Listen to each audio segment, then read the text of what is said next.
Maggie and I really want to talk to you a little bit about the Palliative Care Academy for Norfolk and Suffolk, and also to, I think we're going to have a bit of audience participation in this one, but what we really wanted to say to you is that dying does matter. It matters to everyone, and we need to talk about it. And it is one of the last taboos. So I'm really putting a challenge to you as ambassadors to start talking about death and dying. The Norfolk Palliative Care Academy is a group of individuals and organisations that are committed to improving palliative and end-of-life care by education, by training, but also by providing practical advice and support for health and social care, the independent sector, informal and formal carers. And I think that is so important. And it's a theme that's recurred again and again this afternoon. Very much society is actually a marker of society, is actually how we look after people throughout their life. And I think we need to hold on to that. But we do need to actually have greater understanding about how people are dying, what's happening with them and their relatives. And we very much want to use that as a theme and a recurring theme in our presentation today. We've got changing patterns of death and dying, and 500,000 people are dying every year, 8,000 of them in Norfolk. That's a huge number. And we need to actually recognise that. And that number will go up. So, people would say that they would like to be cared for at home, but it's still true that most people are still dying in hospital. Although, fantastically, a lot of people who want to be dying in their chosen choice of care place, that is happening, and particularly in care homes.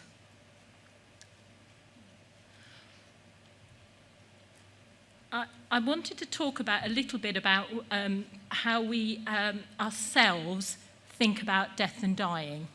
And this is where I think this is the midway point before you all go to sleep. Can I ask you to stand up if you've made a will?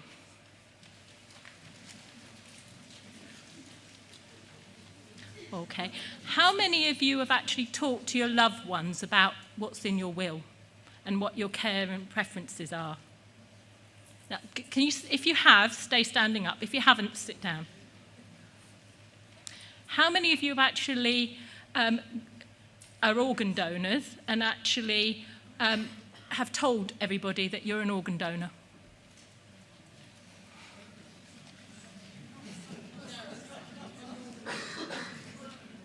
Did say you were going to be ambassadors, didn't I? How many of you have got an advanced care plan? We've got a big challenge, haven't we? Thank you. I'm really impressed.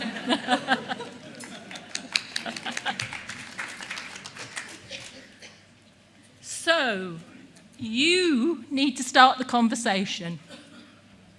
As individuals, as members of the community, it won't happen unless you as an individual do it. It's really hard, I think, as a professional or as a carer to actually talk to somebody about doing something we haven't done ourselves. I'm putting some seeds out there. I hope there's lots and lots of fertilizer there, and I hope that lots will germinate.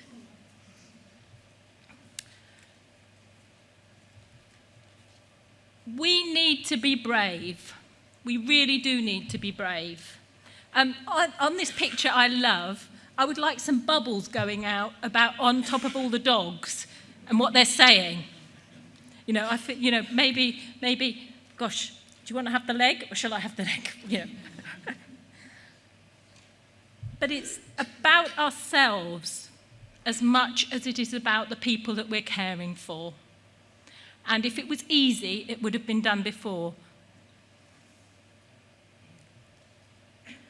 The easy bit is making your will.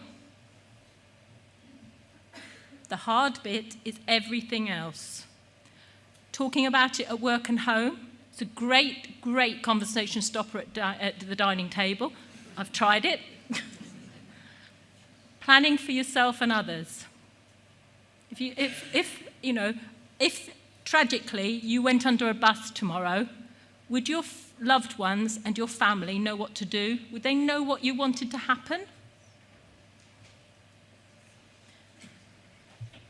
As we are going through a disease pathway or a challenging time in some of these long-term conditions, how do we make sure that we've communicated how we would like to be cared for?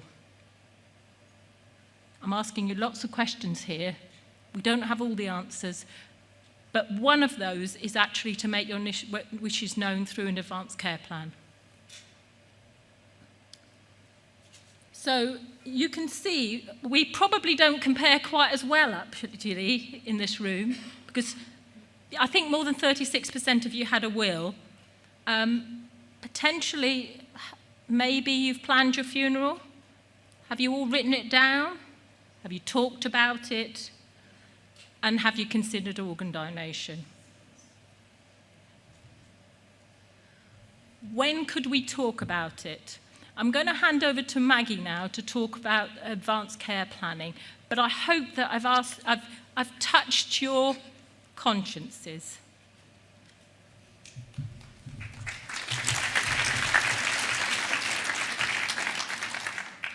Thanks, Pam. So what we're saying broadly is that we need to take a life planning approach. Because if you look at these scenarios, it's normally the bottom two where people actually begin to think about their own demise. And actually there are all these other times when you could talk about it. And obviously, if you are a resident of a care home, for example, that's perhaps something that happens on admission from talking to colleagues who work in the care home sector. And actually can be really helpful because it's a change. It's a moment when things are changing and you can begin to plan about how you want to take things forward.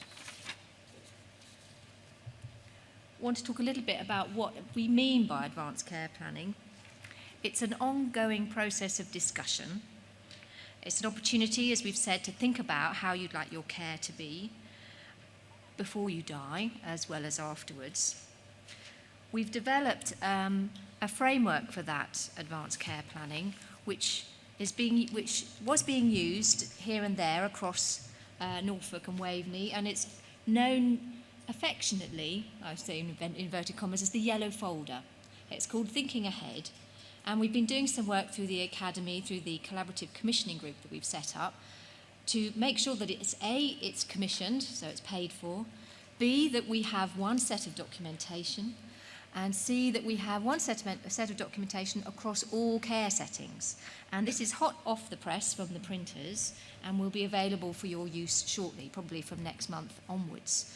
And it's been such an interesting process in putting this document together because it's involved a lot of people having to let go of their own issues about what they think it should look like for themselves in their particular organisation. So I think this is a really great step forward. It has within it an advanced care plan. It has information about cardiopulmonary resuscitation, and it's a communication tool for the families to use themselves or together with their health and social care staff who are helping them to look after them.